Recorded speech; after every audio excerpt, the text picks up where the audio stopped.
আসসালামু আলাইকুম। আশা করি সবাই ভালো আছেন।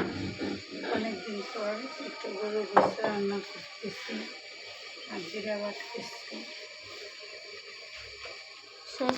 গরু গোশত রান্না করছি, কারণ সবসময় তো রান্না করতে পারি না।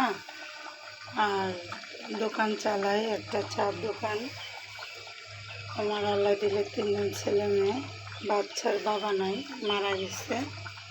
যাই হোক, আমি কষ্টে দিন পার করতেছি ছেলে মেয়ে নিয়ে। কচু দিয়ে গরু গোশত রান্না করছি। আপনারা কি কেউ খাইছেন? যদি না খাইছেন তা আপনি আসতে পারেন আমার বাসায়। কারণ তেমন গোশত না, হালকা পাটা গোশত ছিল। আর কচু দেওয়া হয়েছে, কচু দিচ্ছি। আর এই যে বিরিয়ানি রান্না করছি, কারণ ঝালটা তো খায় না, তার জন্য একটু গরু গোশত রেখা বিরিয়ানি করছি। ছেলে মেয়ে খাবে, কারণ ওদের তো তেমনভাবে খাওয়াতে পারি না, সব সময় মিলে না।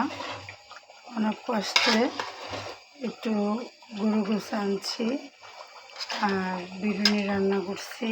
আর হালকা করে ঝোল করে গরু গোশত রান্না করছি, দুইটা রান্না করছি আর কি, আপনার দোয়ায় আর কি।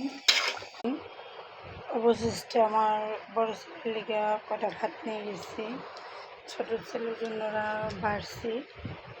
অতএব তো খায় নাই, ও উঠছে ঘুমাতে, মেয়ে খাইতেছে। আর কটা বক্স করে নিয়ে যাইতেছি, কারণ প্রতিদিন রান্না করতে পারতেছি না, অনেকটাই কাজ করি, চা বেশি, কারণ তার জন্য তো সময় পাই না।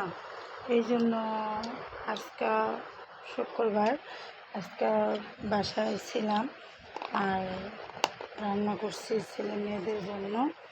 আর কোথাও যাই নাই বা কিছু করি নাই। আমার ছোট ছেলে খাবার খাইতেছে, ঘুমাইছিল তো, এতক্ষণ খায় নাই, কখন এসে।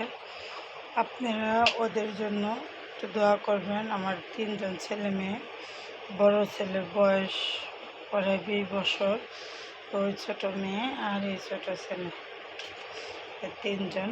আপনারা দোয়া করবেন, ওর বাবা নাই, আপনাকে দোয়ায় সব কিছু। আপনারা সবাই লাইক কমেন্ট শেয়ার করে দেবেন গরিব বোনটার জন্য।